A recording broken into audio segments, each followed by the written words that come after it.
It is an honor, and I thank my Deputy County Executive for being here, Dan Lynch, and everyone else that is here, especially our legislators, because it takes a partnership to get stuff done.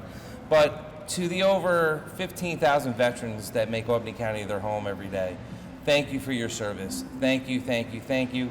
I do like to remind everyone, there's roughly about 335 million Americans in this country, and less than 1% puts that uniform on. Think about the math behind that. Less than 1%. It's actually like 0.09777. And it says a lot to enjoy the freedoms we enjoy, to vote for who we want to vote for, to believe in whatever God we want to believe in, live whatever life we want to live, and do it free. It's because of a veteran who put that uniform on. So I do want to thank all the veterans, and one of the reasons we started this program, it was nice and it's an honor every month to do deceased veteran. And I would meet somebody in the audience that would say, I go, hey, how'd you know them or her? And he'd say, well, I didn't really know them. I met them at the VFW or the American Legion Post, and they helped me through a situation. And I never forgot them. And I go, how many stories like that are out there? That you have touched somebody one way or another with the great services through all the different veteran organizations that you really never know, or your family doesn't know. Because I can tell you a lot of veterans probably don't go back and talk to their family about their service or what they did or who they helped. We just go on, we go home, and we live our life. So I thought it'd be a great honor to let them hear it, why they're still here, and hear the stories, how they touch someone's life. Because I've always say that. You always, in one way or another, effectively can help somebody that's a game changer for them, regardless of what's going on in their life. I do want to say this is the 16th event like this since 2013. Obviously, COVID-19, the pandemic, set us back a little bit, but we're moving forward, and we got to continue to reimagine how we're going to do things going forward and continue to honor our veterans and everyone in this room. I do want to say thank you to all the veterans that are here for your service. I appreciate it. Today we have gathered to honor men who have served this country and got us there. And they're humble heroes. U.S. Army and former County Executive Michael G. Breslin, U.S. Navy Leo J. Falconio, and U.S. Air Force James J. Haas. Each an example of America's military best. These gentlemen served during a time that, sadly, this nation did not say thank you well enough, often enough, and united enough. And it's always important to say welcome home to our Vietnam-era veterans, because they had served in that war, they had served to protect this nation, and being a contemporary of theirs, I'm always reminded that was so painful.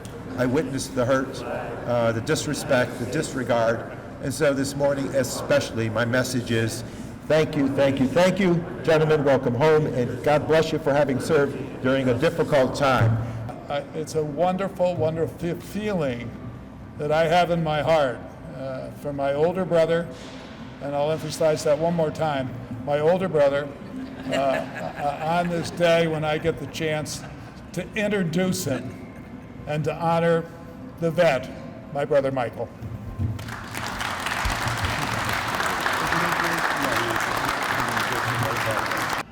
You know, during World War II, when there were bullets flying all over and people were killed, Eleanor Roosevelt said, "Lest I become too complacent, may I know that in this time of war, someone out there will die for me today. And I must ask and answer, am I worth dying for?" And I take that as a challenge to all of us, to make sure that this country continues to be the country that we know. Good morning. Now that the county exec took all my speech, I'll be very brief. Thanks. I have the privilege to introduce to you a U.S. Navy veteran who served on active duty from 1978 to 1982 aboard the USS Nitro AE-23, which was an ammunition ship. He's an American Legion member, serving over 18 years, and is currently the post commander of the E.T. Wayne Post 476 in Cohoes. He is a committee member of the Department of New York American Legion and is a Master at Arms of the USS Nitro AE-23 Association. Ladies and gentlemen, it is my honor to introduce to you Leo J. Falconio. I want to say thank you to representatives here from Albany County. Thank you to my family. I can't do what I do without your help. To my American Legion family in Cohoes, the E.T. Wayne Post. We've accomplished some very good things in the past few years. We got our Sons in American Legion restarted. We honored the Vietnam veterans at several occasions. Welcome home to the Vietnam vets. You guys never received a good welcome when you came back, so to you gentlemen and ladies, welcome home. We have a beautiful park in Cohoes now, Cohoes Veterans Memorial Park, which we celebrate Veterans Day every year. And we started a Legion Riders also. So those are things that I couldn't accomplish by myself. With the help of my family at the E.T. Wayne Post, we've accomplished that, and I look forward to doing more for veterans in the future. So once again, thank you everyone.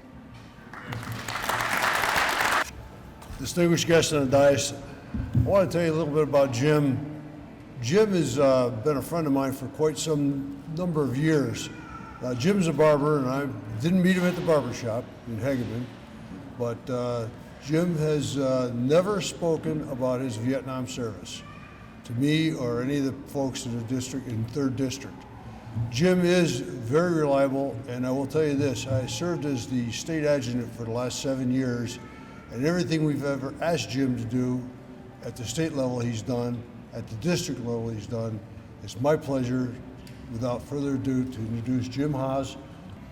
Been with the VFW now for many years, and one of my priorities, my goals at the VFW is not to